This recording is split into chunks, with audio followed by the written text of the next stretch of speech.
Hello there. I'd like to talk about how to determine the dryness of a product. I will use two items to demonstrate how to determine dryness.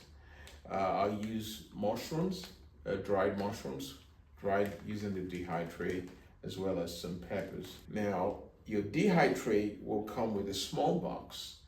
Inside that small box, you have two batteries and a unit. This is the larger number is relative humidity and the in percent, and the smaller number is temperature. If you are overseas, we have units in Celsius, and if you are in the United States, we have units in Fahrenheit.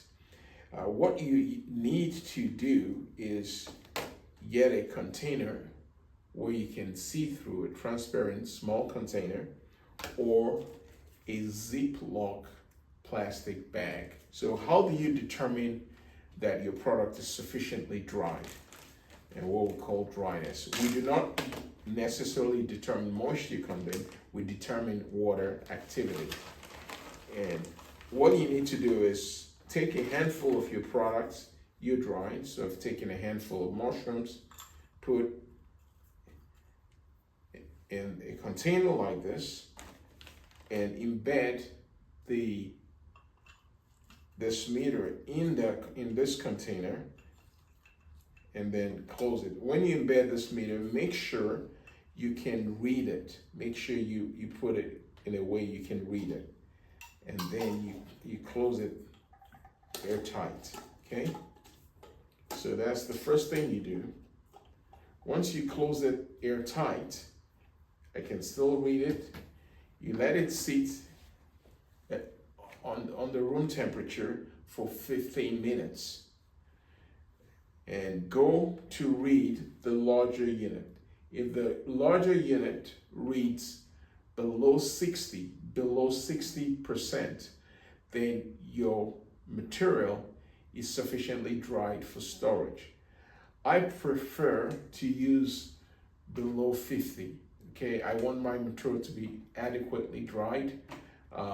So anything below 60 is sufficiently dried, but I want mine to be adequately dried, because a lot of the materials I'm drying, I'm actually going to store them for more than 1 year. For example, this can be stored for 2 years and it'll still remain very good. Again, put it in here, let it sit, and after 15 minutes, look into it. If it's below 60, then it's sufficiently dried. I will say go to about below 50 and you're good. If you do not have a container like this, you want to take a small Ziploc bag and do the same. All you need to do, like you said, is take the material you're drying. In this case, let me use this peppers, and put just a handful of them in here. You want to put the meter facing in a way you can read it, and then you want to seal it, express all the air out, and seal it airtight. So you see your meter, you can read, and just let it sit down for 15 minutes. The room temperature, calm, read it. If it's below 60, it's sufficiently dried. You can take it out with the sun and store it in an airtight container or bag.